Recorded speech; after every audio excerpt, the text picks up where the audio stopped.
Hello guys, welcome back. हम आज का लेक्चर कंटिन्यू करेंगे आपका एक प्रोसीजर जो ब्रेन का आप पढ़ रहे थे, chapter number 13 fundamental of nursing से।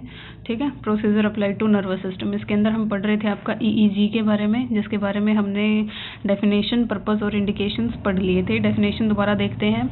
ईईजी क्या है? आपका ग्राफिकल रिकॉर्ड है इलेक्ट्रिकल एक्टिविटीज़ का जो आपके ब्रेन के अंदर जनरेट होती हैं, और हम उनको कैसे गेन कर पाते हैं। ब्रेन के ऊपर या स्कैल्प के ऊपर आप क्या करते हो, इलेक्ट्रोड्स लगा देते हो। ठीक है, और जिसकी हेल्प से आप क्या ब्रेन के अंदर होने वाली एक्टिविटीज़ को एक ग्राफ की फॉर्म में रिकॉर्ड कर लेते हो। उसी प्रोसीजर को आप क्या बोलते हो, ईईजी। तो पर्पस क्या थे? कोई भी बीमारी का पता करना, आपने पेशेंट के अंदर कोई ब्रेन डिजीज़ है या फिर पेशेंट कोमा में है, या जो भी आपको असेसमेंट करनी है सेरेब्रल एक्टिविटीज़ की, उनके लिए आप क्या करते हो, ईईजी टेस्ट करके देखते हो। ठीक है, इंडिकेशंस भी यही है कि डॉक्टर कब लिख के देता है आपको ईईजी करवानी है। कोई आपको स्पेसिफिक डिजीज़ है, ब्रेन इन्फेक्शन है, स्लीप डिसऑर्डर है, कोमा है, हाइपोक्सिया है, इन कंडीशन के अंदर क्या करता है डॉक्टर, लिख के देता है कि ईईजी टेस्ट करवाओ। आज हम शुरू करते हैं आपका preparation of patient for EEG. ठीक है, पेशेंट को कैसे प्रिपेयर करना है टेस्ट के लिए, इलेक्ट्रोएन्सेफेलोग्राफी के लिए पेशेंट को आप कैसे प्रिपेयर करोगे, क्या क्या चीज़ें हैं जो आप उसको बताओगे। अब देखिए, आप कोई भी प्रोसीजर करते हो फंडामेंटल ऑफ नर्सिंग के अंदर, जो भी प्रोसीजर्स आप पढ़ोगे, तो आपकी फर्स्ट रिस्पॉन्सिबिलिटी यही रहती है कि आपको पेशेंट को इन्फॉर्म करना है, उसको पूरा प्रोसीजर एक्सप्लेन करना होता है कि आप क्या प्रोसीजर करने जा रहे हो। ठीक है, तो ये एक्सप्लेनेशन तो हो गया। उसके बाद क्या है, देखिए, विदहोल्ड द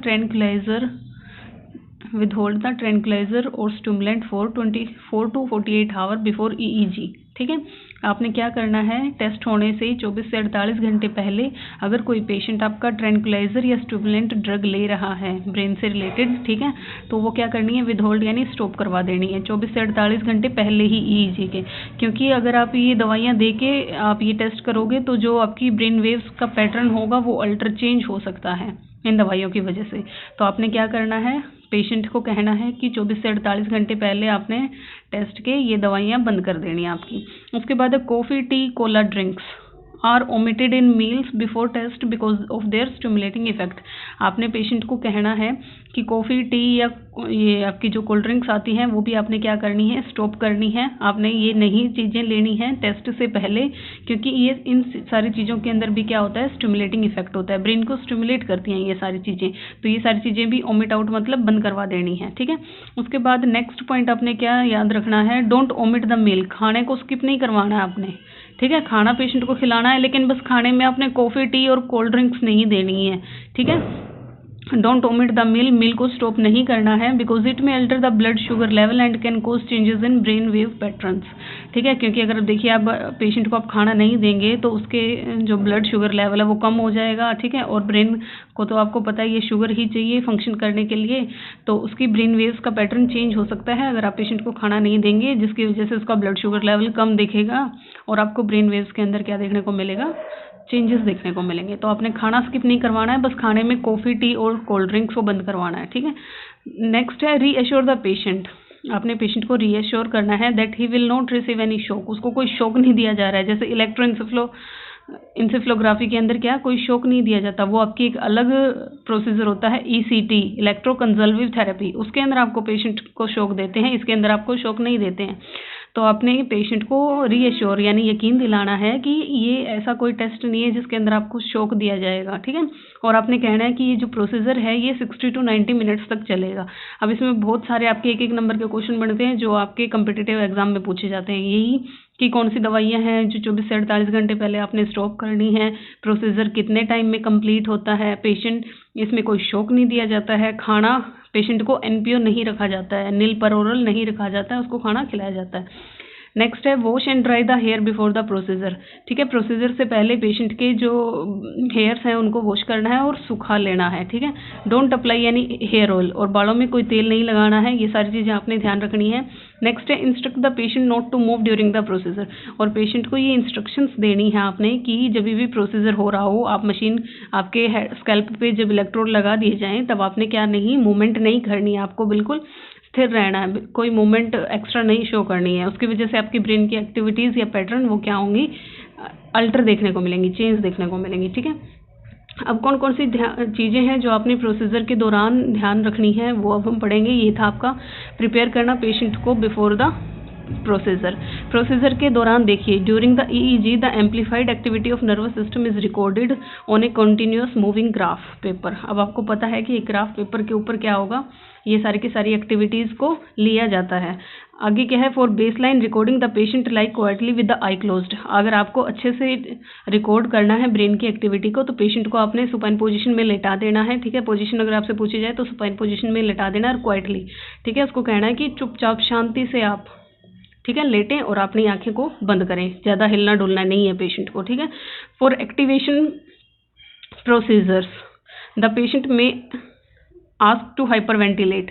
ठीक है, क्या करना है आपने एक्टिवेशन प्रोसीजर के लिए, और ये एक्टिवेशन प्रोसीजर कब किए जाते हैं, done to elicit the abnormal electrical discharge specially seizure potential. अगर किसी पेशेंट को दौरे आ रहे हैं तो उस पेशेंट का जो आपने टेस्ट करना है वो एक्टिवेशन प्रोसीजर करना है, यानी उसको क्या कहना है आपने एक्टिविटी करने के लिए। जैसे क्या देखिए, डन टू एलिक्ट, अगर आपने एबनॉर्मल इलेक्ट्रिकल चेंजेस को देखना है ब्रेन के तो आपने क्या करना है एक्टिवेशन प्रोसीजर देना है। ऊपर हमने पढ़ा क्या कि पेशेंट को क्वाइटली लेटना है आंखें बंद करके।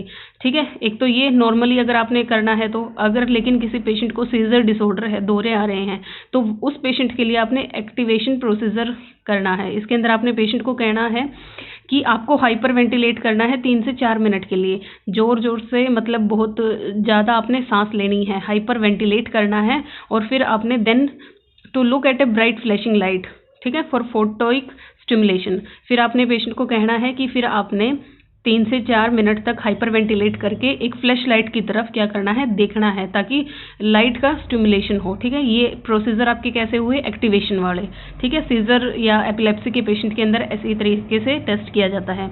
नेक्स्ट है ईईजी में also be done during the sleep. EEG को आप सोते हुए भी करवा सकते हो, अगर कोई पेशेंट स्लीप में है, कोमा में है जैसे, उसका आप कर सकते हो। और स्पेशली छोटे बच्चों के अंदर जब वो सो रहे हो तब आप ये प्रोसीजर कर सकते हो। और ऑन अवेकनिंग या फिर जागते हुए भी कर सकते हो, बट सब abnormal wave are seen during the sleep. लेकिन आपको मतलब सोते हुए कुछ एबनॉर्मल वेव्स ही देखने को मिलेंगी, जागते हुए आपको अच्छा रिजल्ट देखने को मिलेगा। After the EEG the client can resume previous activity. इस प्रोसीजर के बाद पेशेंट अपना जो पहले काम कर रहा था वो कर सकता है। मेडिकेशन जो आपने विद होल्ड करवाई थी ऊपर वो आप उसको दोबारा दे सकते हो। डाइट वो कैसे भी खा सकता है, जो डाइट यहाँ आपने स्टॉप करवाई थी वो कर सकता है। ठीक है, इसके अंदर कोई ऐसा नहीं है कि पेशेंट को आप एनेस्थीसिया दे रहे हो या फिर शॉक दे रहे हो या फिर उसको नील पर ओरल रखना है, ऐसा कुछ भी नहीं है। बस जो स्टिमुलेंट ड्रग्स थी वो आपने क्या करनी है, स्टॉप करवानी है, और स्टिमुलेंट डाइट ही आपने स्टॉप करवानी है। ठीक है, ऐसा कुछ नहीं है कि इस प्रोसीजर के इतने घंटे बाद पेशेंट को कुछ खिलाना है, ऐसा कुछ नहीं है। प्रोसीजर होते ही पेशेंट अपनी जो एक्टिविटीज़ वो पहले कर रहा था वो कर सकता है, दवाइयाँ ले सकता है और डाइट खा सकता है। ठीक है, क्योंकि ये इन्वेसिव प्रोसीजर है, इसके अंदर आप किसी नीडल वीडल का कुछ यूज़ नहीं कर रहे हो, बस पेशेंट के स्कैल्प पे क्या कर रहे हो, आप इलेक्ट्रोड्स लगा रहे हो। जैसे आप ईसीजी करते हो ना, हार्ट की एक्टिविटी करते हो ईसीजी, उसमें क्या होता है आप चेस्ट रीजन पे लीड्स अटैच करते हो, वैसे ही ईईजी में क्या है आपका ब्रेन के ऊपर आप इलेक्ट्रोड सप्लाई करते हो और बस एक्टिविटी को ऑब्जर्व करते हो। ठीक है, तो ये आपका प्रोसीजर यहाँ पे कंप्लीट होता है।